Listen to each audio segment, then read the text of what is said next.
यदि तुम हरि रूपी कल्प तरु का भजन करना चाहते हो तो विषय विकार को छोड़ दो। विषय भोगों में सुख नहीं है, भ्रमात्मक है।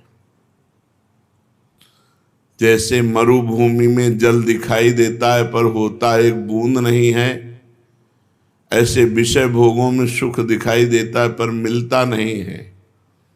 फिर वही अतृप्ति, फिर वही तृष्णा, फिर वही कामना।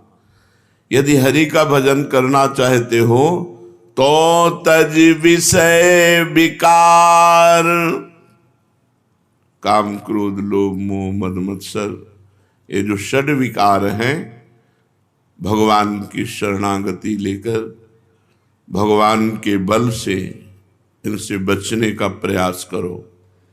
सार भज, नाम जप करो। सब शास्त्रों का, सब ग्रंथों का एक ही सार है, मधुर मधुर भगवान के नाम का स्मरण। गीता जी का सार, नष्टो मोहा स्मृतिर्लब्धा त्वत्प्रसादान में अच्युता। हे अच्युत, आपकी कृपा प्रसाद से मोह का नाश हो गया और अखंड स्मृति प्राप्त हो गई। सार भज, सब शास्त्रों का सार है भगवान का स्मरण, नाम स्मरण, रूप स्मरण, लीला स्मरण, गुण स्मरण, भगवद स्मरण। ये कब होगा? जब विषय विकार तज, तब सार भज, तब भजन में रुचि होगी। नहीं तो षड विकार बार बार विक्षेप डालते रहते हैं। कह रहे हैं अजहूं जो मैं कहूं सोई करूं। अब जितनी आयु चली गई उतनी तो चली ही गई। अब जो आयु बची है, मैं जो कह रहा हूं वो कर। विषय विकार का त्याग कर और नाम जप कर। और आगे वर्णन करते हैं, समो संतोष विचार विमल अति सत्संगति, ये चार दृढ़ करि धरु। ये चार बातें अपने दिमाग में, अपने हृदय में रख लो। शम, सबके प्रति व्यवहार आपका सहनशील में होना चाहिए। कोई आपकी पूजा करे या कोई आपकी निंदा करे, कोई आपसे मित्रता रखे या आपसे शत्रुता रखे, अपमान करे या सम्मान, आपका व्यवहार सम होना चाहिए। ये क्षमता हृदय में धारण करने वाला ही हरिकल्प तरु को प्राप्त कर पाता है। संतोष, कभी किसी से कोई भी मांग नहीं होनी चाहिए। जथा लाभ संतोष सदा, काहू शो कछु न चाहोंगो। संतोष समस्त कामनाओं का नाश कर देता है। बिन संतोष न काम न साही, अछत काम सुख सपने नाही। सम और संतोष और विचार विमलति, पवित्र विचार और सत्संगत, इन चार को दृढ़ता पूर्वक पकड़ लो। पहली पंक्ति में कहा विषय विकार को छोड़ो, सार बात पकड़ो, भगवान का नाम जप। जितनी आयु रह गई है उतनी आयु में चार बातें धारण कर लो। क्षमता, संतोष, पवित्र विचार और सत्संगति, साधु संगति, इन चार को दृढ़ता पूर्वक पकड़ लो। काम क्रोध अरु लोभ मोह मद राग द्वेष, निशेष करि परिहरु। गोस्वामी जी कहते हैं काम क्रोध लोभ मोह अभिमान राग द्वेष, इनको जड़ से मिटा दो, बिल्कुल छोड़ दो, निश्चेष, बचने न पावे। हृदय में ये दोष रहने ही ना पावे। ये सब कैसे होगा? नाम जप, क्षमता, संतोष, सद्विचार, सत्संगति, ये चार बातें। अगर हमारे हृदय में नाम जप चल रहा है और क्षमता है, संतोष है, सद्विचार है, सत्संगति है, तो इन 6 विकारों पर निश्चित विजय प्राप्त हो जाएगी। ये राग द्वेष जड़ से मिट जाएंगे। आगे उपाय कह रहे हैं, श्रवण कथा मुख नाम हृदय हरि सिर प्रणाम सेवा कर अनुसरू। अमृत में वचन है। कानों से भगवान की कथा के सिवा और बंद कर दो, कुछ मत सुनो, शांत। मोबाइल भी हो तो केवल भगवत चर्चा सुनो, नहीं उसका स्विच ऑफ रखो। मानते हैं आज के आधुनिक युग में इसकी आवश्यकता है, तो जितना आपको सपोर्ट भजन में दे रहा है बस उतना ही इसका प्रयोग करो। नहीं, बहुत बड़ा परपंच है अपनी जेब में, ये पूरा संसार का परपंच है, बहुत बचिए। श्रवण कथा मुख नाम हरि हृदय, राधा वल्लभ लाल को हृदय ध्यान मुख नाम, हरि हृदय मुख नाम श्रवण कथा सबको प्रणाम, सबको प्रणाम, एक भी बचने न पावे। जो भी हमारी दृष्टि में आए सबकी चरण वंदना, अपने को तृण से नीच समझना, सबको महान भगवान का स्वरूप समझना। श्रवण कथा मुख नाम हृदय हरि सिर प्रणाम और सेवा, ठाकुर सेवा, साधु सेवा, गुरु सेवा, समाज सेवा, रात दिन बस इतने में हमको अपनी इंद्रियों को रखना है। श्रवण से भगवान की खूब कथा, भक्तों की खूब कथा सुनो, मुख से हरि नाम, हृदय में भगवान का ध्यान, सबको प्रणाम और सबकी ठाकुर सेवा, संत सेवा, गुरु सेवा, समाज सेवा, जो मिले वो सेवा करो। और कह रहे नयननि निरखी कृपा समुद्र हरि, अग जग रूप भूप सीतावर। नेत्रों से कृपा समुद्र भगवान को ही चराचर विश्व रूप में देखो। सिय राम में सब जग जाने, चिद अचिद लक्षणम सर्वम, राधा कृष्णमयम जगत, संपूर्ण जगत में भगवान विराजमान। ये बिल्कुल बात पक्की समझ लो, बिना ये भाव लाए ठीक नहीं रहेगा। हम ये देखते हैं कि यदि साधन का अभिमान है तो पूरा जीवन व्यतीत हो जाता है और बात समझ में नहीं आती है। अगर भगवान की कृपा का भरोसा है तो स्वभाव सुधार देते हैं भगवान, जीवन सुधार देते हैं भगवान, सद्गुण प्रदान कर देते हैं। इसीलिए कह रहे हैं कृपा समुद्र हरि, भरोसा रखो कृपा समुद्र हरि का। और ये जितना जग है ये सब उन्हीं का रूप है, ऐसा मानो। नेत्रों से जहां तुम्हारी दृष्टि जाए मेरे प्रभु इसमें विराजमान। सर्वानुवस्तुतया निरीक्ष परम स्वाराध्य बुद्धिर्मम, स्वाराध्य ही नहीं परम स्वाराध्य, मेरे परम इष्ट देव इस रूप में विराजमान है। नेत्रों से कृपा सागर चराचर विश्व में अपने आराध्य देव को, श्री गोस्वामी जी कहे जानकी वल्लभ को देखो, सर्वत्र वही प्रभु विराजमान है। इहे भगति वैराग्य ज्ञान, यही भक्ति है, यही वैराग्य है, यही ज्ञान है। श्रवण से भगवान की कथा, मुख में भगवान का नाम, हृदय में भगवान का ध्यान, चराचर विश्व रूप भगवान का मान करके प्रणाम और सबकी सेवा। इहे भगति वैराग्य ज्ञान, यह हरितोषण, यह शुभ व्रत आचरु, तुलसीदास शिव मत मार्ग, यह चलत सदा सपने हूं नाहिन डरू। तुलसीदास शिव मत मार्ग यही, चलत सदा सपने हूं नाहिन डरूं। यही भक्ति है, यही वैराग्य है, यही ज्ञान है, यही हरितोषण व्रत है, यही भगवान को प्रसन्न करने का व्रत है।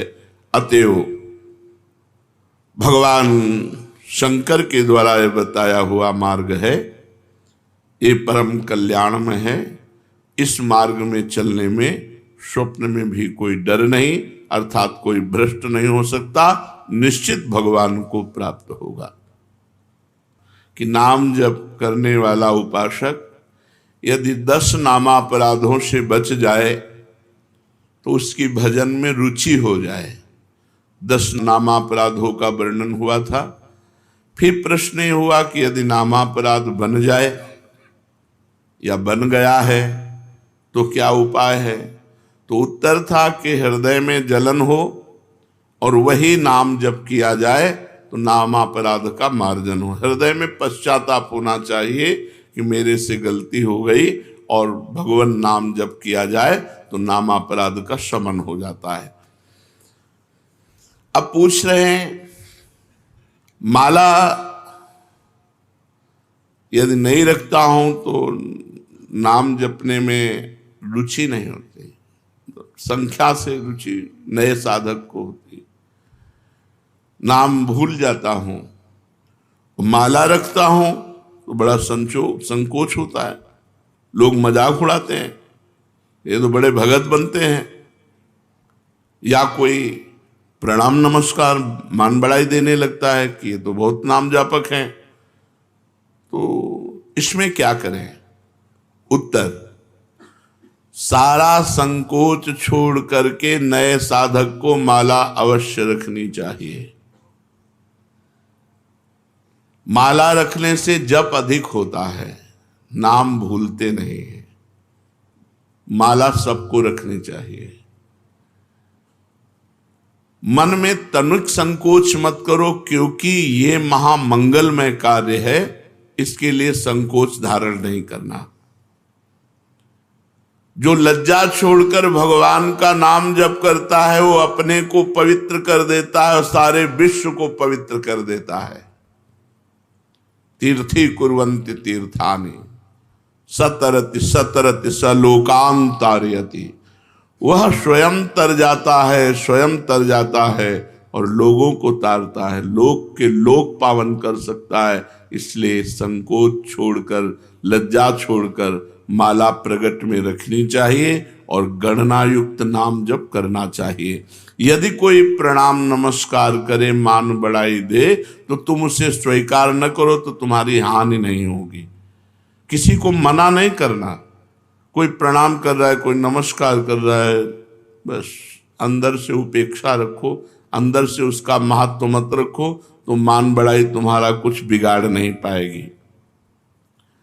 नाम जप का वास्तविक फल क्या है। उत्तर, नाम जप का वास्तविक फल है श्री कृष्ण प्रेम में रोना, भगवान के प्रेम में रोना। नाम का जब फल प्रकट होगा तो गदगद सुर नैना सजल दंपति रसरय भीन, एगत वृंदा विपिन में फिरे प्रेम तन लीन। आंखों से आंसू बह रहे हैं, कंठ गदगद हो रहा है, शरीर रोमांचित हो रहा है, कंपायमान हो रहा है। भगवान की मंगल मूर्ति मानस पटल पर छाई हुई, ये नाम का फल। मुक्ति तो नाम का आनुषंगिक फल भाव है, मुख्य भाव है प्रेम। जैसे सूर्य उदय होने पर प्रकाश तो आनुषंगिक है, ऐसे ही प्रेम ये सूर्य है और प्रकाश उसका मोक्ष है। इसलिए नाम का फल पूर्ण प्रेम है, भगवत प्रेम। सुना है कि 3.5 करोड़ नाम जप करने पर मोक्ष की प्राप्ति हो जाती है। क्या ये सत्य है? विश्वास करो, भाव करो, महत्व रखो, हो जाएगा। विश्वास करो, भाव करो, महत्व रखो, तो एक नाम में मोक्ष प्राप्त हो जाएगा। 3.5 करोड़ तो बहुत बड़ी बात है। एक नाम भी मोक्ष प्राप्त कराने में समर्थ है। एक नाम, 3.5 करोड़ तो बहुत होते हैं। विश्वास करो, भाव करो, महत्व करो। यही बात ध्रुवदास जी ने कहा। हित से आर्त होकर दैन्य भाव से एक नाम पुकार लो तो भगवान तुम्हारा साथ नहीं छोड़ेंगे। एक बार जिन नाम ली हित सो होए अति दीन, अति दीन हित सो होए। प्रेम से द्रवित होकर दैन्य भाव से भगवान को पुकारो तो एक नाम में भगवान तुम्हारा कभी साथ नहीं छोड़ेंगे। एक बार जिन नाम ली हित सो होए अति दीन, ताको संग न छाणहि ध्रुव अपनो कर लीन। विश्वास करो, भाव करो, महत्व करो, तो एक नाम से भगवत प्राप्ति हो जाएगी। एक नाम मोक्ष प्रदान कर देगा। 3.5 करोड़ तो बहुत बड़ी बात है। हाँ, कली संतरणोपनिषद में लिखा हुआ है कि यदि नाम के 3.5 करोड़ आवृत्ति की जाए, 3.5 करोड़ नाम जब किया जाए तो शरीर छूटने पर वो भगवान को प्राप्त होगा। शरीर छूटने पर वो भगवान को प्राप्त होगा। 3.5 करोड़ नाम जप करने। आपने बड़ी महिमा सुनाई, तो आप इतना बता सकते हैं कि आपको क्या लाभ मिला नाम जप से? आपको क्या लाभ मिला? मेरे को जो लाभ मिला, मेरी वाणी में सामर्थ्य नहीं कि मैं कह सकूं। हाँ, ये जरूर है कि असंभव को संभव कर दिया नाम ने। बस इतने बोले। मेरे को जो लाभ हुआ, मेरी वाणी में सामर्थ्य नहीं कि मैं वर्णन कर सकूं। हाँ, इतना जरूर कहता हूं कि असंभव को संभव कर दिया, असंभव को संभव कर दिया। महाराज, नाम जप करने वाला अंत समय में यदि बेहोश हो जाता है तो उसकी क्या गति होगी? बेहोश में तो नाम जप नहीं हो पाएगा। नाम जप जीवन भर प्रयास किया है, एक क्षण भी नाम नहीं छोड़ा है, अंत समय जब बेहोश होगा तो भगवान उसका नाम स्मरण बन जाएंगे। उस बेहोश की स्थिति में भगवान उसका नाम स्मरण हो जाए। एक भगत को हमने देखा, ललचाते हैं ऐसी मृत्यु हो जाए, अंगुली में काउंटर है, बिल्कुल आखिरी श्वास चल रही, ऐसे राधा राधा राधा, और मात्र 5-6 सेकंड में ये है मृत्यु। मृत्यु का ये है महोत्सव। और मतलब जैसे नृत्य की मुद्रा में राधा राधा राधा राधा, और बस ऐसे चले गए।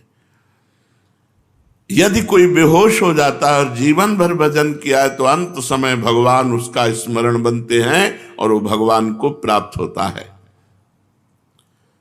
आप कृपा करके बताइए कि नाम जप और मंत्र जप में क्या अंतर है? मंत्र जप में विधि की प्रधानता होती है। अपवित्र दशा में आप नहीं जप सकते, अपवित्र स्थान में आप नहीं जप सकते, अपवित्र भाव रखकर नहीं जप सकते।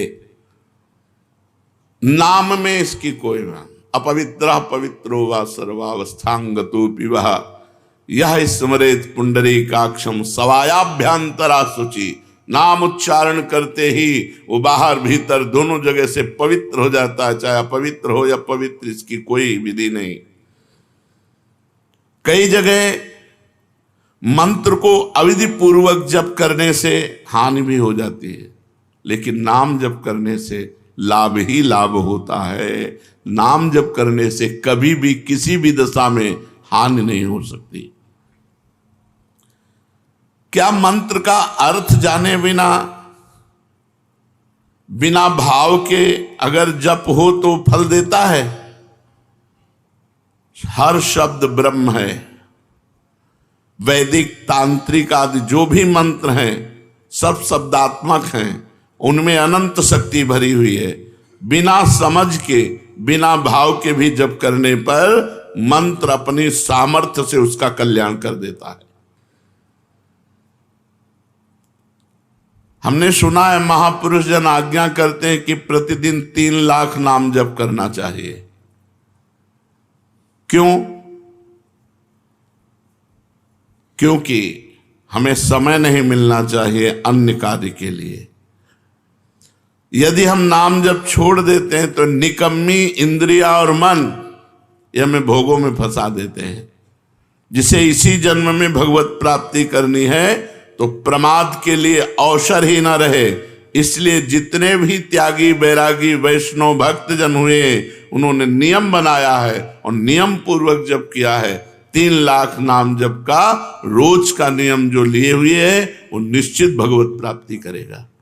कुछ नियम तो होने चाहिए। साधना क्या है? साधना उसे कहते हैं जो प्रपंच से अलग कर दे, प्रपंच से हटाकर श्री भगवान में लगा दे, उसे साधना कहते हैं। भगवान की अखंड नाम स्मृति में डुबो दे, विषयों से उपरति को प्राप्त हो जाए। त्याग वैराग्य उपरति, विषय की उपस्थिति पर भी ये विषय भोग है ऐसी स्मृति ही ना रह जाना उपरति होती है। विषयों के प्रति रस बुद्धि है, विषयों का त्याग कर दिया, इसे त्याग कहते हैं। और विषयों के प्रति रस बुद्धि भी खत्म हो गई, उसे वैराग्य कहते हैं। पर उसको ज्ञान रहता है कि विषय है, लेकिन ये विषय है ऐसा ज्ञान भी न रहना, उसे उपरति कहते हैं, इसे साधना कहते हैं। इतना भगवान नाम जप करे कि विषय की उपस्थिति में भी विषय भोग की इच्छा ना हो, ये वैराग्य। और ये विषय है ऐसा बोध ही ना हो, उसे उपरति कहते हैं। ये साधना आगे क्यों नहीं बढ़ती? वहीं क्यों लड़खड़ाता रहता है साधक? जब तक शरीर में अहंकार है कि मैं स्त्री हूं, मैं पुरुष हूं, जब तक शरीर संबंधी भोगों में प्रियता है, खान पान अन्य भोग पदार्थों में, जब तक शरीर संबंधियों में ममता है, 3 बातें, शरीर में अहमता, अहंकार, भोगों में प्रियता और संबंधियों में ममता, तब तक साधना आगे नहीं बढ़ सकती। रिश्ते नाते संबंधियों से ममता हटाओ, भोगों से प्रियता हटाओ, शरीर से अहंकार हटाओ। कैसे हटेगा? नाम जप करो, सत्संग सुनो, शास्त्र स्वाध्याय करो, संत भगवंत भक्त गुरुदेव इनकी सेवा करो, इसी से ठीक हो जाएगा। साधन का प्राण क्या है? स्मरण, सावधानी पूर्वक स्मरण, ये साधन का प्राण है। हर समय स्मरण चल रहा मतलब तुम्हारा साधन जीवित है। स्मरण रुक गया मतलब जीव मरने जा रहा है, तुम्हारा साधन नष्ट होने जा रहा है। साधन का प्राण है स्मरण, मधुर मधुर भगवान का स्मरण। साधना में क्या सरलता हो सकती है? सरल साधन क्या हो सकता है? बस 2 बातें। जगत के किसी भी भोग में सुख बुद्धि ना होना और विश्वास पूर्वक भगवान का नाम जप करना, बस इसी से भगवत प्राप्ति हो जाएगी। 2 बातें, जगत के किसी भोगों में सुख बुद्धि ना होना और विश्वास पूर्वक भगवान का नाम जप करना, इसी से भगवत प्राप्ति हो जाएगी। साधना आगे क्यों नहीं बढ़ती? 3 बातें, अहंकार शरीर पर, भोगों में प्रियता, परिवार में ममता, साधना नहीं बढ़ेगी। सरल साधन, भोगों में सुख नहीं है, पूर्ण विश्वास के साथ निरंतर नाम जप, इसी से भगवत प्राप्ति हो जाएगी। ये साधनहीन क्यों हैं लोग? साधना क्यों नहीं करते? या साधना करते हैं तो उन्हें साधनहीन साधक क्यों कहा जाता है? तो जो भगवान की शरणागति नहीं लिए, जो भगवान के कृपा का आश्रय नहीं लिए, वो साधन करते हुए भी साधनहीन है। साधन करते हुए भी वो साधनहीन है। अमुक साधना, अमुक साधना, अमुक साधना, तो एक अहंकार हो जाता है कि मैं अमुक साधन करता हूं। और बल साधन का होता है, वो साधनहीन साधन है, साधनहीन साधन है। अपबल, तपबल और बाहुबल, चौथो बल है दाम, सूर्य किशोर कृपाते सब बल हारे को हरे नाम।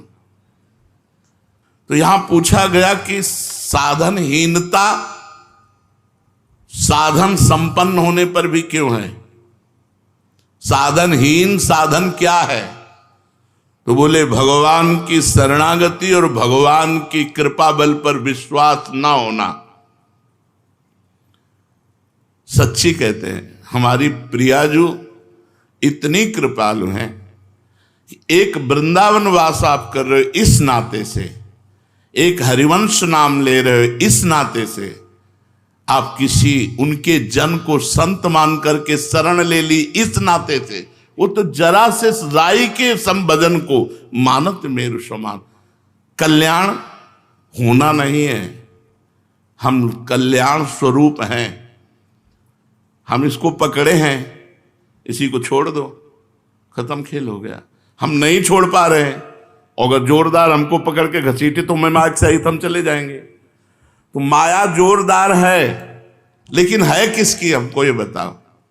मेरे प्रीतम की ही तो है ना, मेरे प्रभु की ही तो है ना। फिर मेरे ही प्रभु की, अगर किसी पड़ोसी की होती तो डरने की बात थी। मेरे ही प्रभु की माया और मैं अपने प्रभु की शरण में हूं। अब वो जैसे चाहें तैसे हमको चलावें और जैसे चाहें वैसे हमारा निस्तार करें, हम तो उनके गले पड़ गए। शरणागत की एक ही परीक्षा है, हर परिस्थिति में हे प्रियाजू, बस हमारी कोई आनंद की परिस्थिति हो तो जय प्रियाजू, हमारी कोई दुख की परिस्थिति हो तो हे प्रियाजू।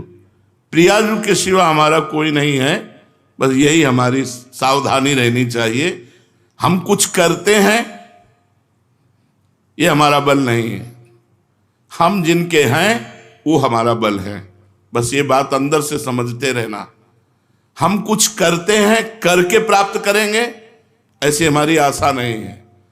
आज तक किसी ने कुछ प्राप्त किया है तो हो के प्राप्त किया है, और होने की परीक्षा एक यही है कि किसी भी परिस्थिति में अन्य बात न निकल जाए कि कोई हमारा सहारा है।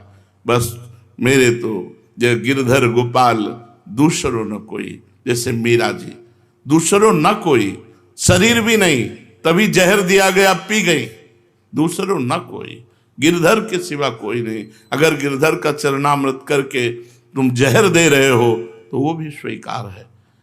हमारी केवल आश्रय वस्तु है, हम किसी योग्य नहीं है, हम में कोई योग्यता नहीं है, केवल आश्रय है। और ये साधन का प्राण है। साधन हो रहा है और भगवत शरणागति नहीं, भगवत कृपा बल नहीं, तो साधन होते हुए भी वो साधनहीन है जिससे भगवत प्राप्ति होती है। साधन का विघ्न क्या है?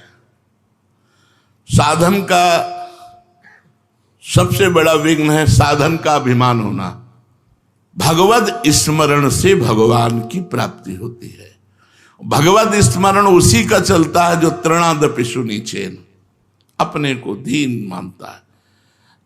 माना ब्रह्म ज्ञान के मार्ग में वो सबको अपनी आत्मा देखता है, भक्ति सबको अपना इष्ट देखता है, कहीं प्रश्न बनता ही नहीं है। अगर वो प्रश्न करता है तो अभी खुद प्रश्न में फंस गया हो। ज्ञानी की दृष्टि में सर्वम खलमिदम ब्रह्म, भक्ति की दृष्टि में वासुदेवा सर्वम, श्री राम में सब जग जानी। सबसे बड़ा साधन का विघ्न है साधन का अहंकार हो जाना। साधना का अहंकार इतना श्रेष्ठ बड़ा होता है, इतनी कड़ुई होती है, पूछो मत। वही सबसे बड़ा विघ्न है भगवत प्राप्ति में। दूसरा, खान पान। यदि आपका खान पान सही नहीं है तो आपकी साधना नहीं बनेगी। तीसरा, मंत्र नाम में संदेह। पता नहीं इस नाम से होगा कि नहीं होगा। कहते हैं नाम जप करो, इस नाम से तो पता नहीं, इस मंत्र से होगा कि नहीं होगा। साधना में विघ्न। सद्गुरु का अभाव। जिसके जीवन में सद्गुरु नहीं, उसकी साधना कभी सिद्ध नहीं हो सकती। सद्गुरु हैं, उनका अपमान कर दिया, कभी साधना सिद्ध नहीं हो सकती। ये साधना का विघ्न है। नियमानुवर्तिता का अभाव। जो नियम दिया गया है उस नियम के अनुसार न चलना। अपनी प्रसिद्धि की चाह, कुतर्किक स्वभाव होना और भोगों की कामना और कुसंग में प्रियता, परदोष दर्शन, इतने साधना के विघ्न हैं। अगर इन विघ्नों से बचा जाए तो हमारी साधना आगे बढ़ेगी। तो साधना में सहायक क्या है? दैन्यता। सबसे पहली बात है दैन्यता। सबसे झुक के रहो। सब में भगवान देखोगे तो झुकना आ जाएगा। सब में झुको, सबको प्रणाम करो। साधन में साधन का अहंकार न होना, ये सबसे बड़ा सहायक है।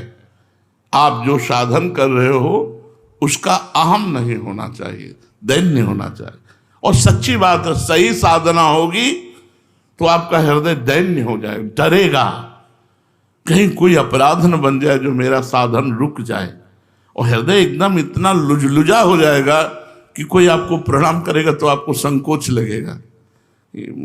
आप नहीं समझते, मैं अधम जीव हूं, मेरे पर क्यों ऐसा। वो तनिक भी लाख लोग मान बढ़ाई दें, वो अंदर रहेगा कि आप जानते नहीं हो इसलिए ऐसा, मैं बहुत अधम हूं। अंदर उसके यही रहेगा, अस्मय अधम सखा सुन। ये अंदर बैठ जाएगा, ये भगवान की कृपा से बैठ जाएगा। दूसरा सहायक, नियम के अनुसार अपनी दिनचर्या पूरी करना, टाइम बिल्कुल। ये साधक की गुणवत्ता है कि जैसे 4 बजे से वाणी पाठ, तो 4 बजने में 5 मिनट बकाया है, वो आ गया।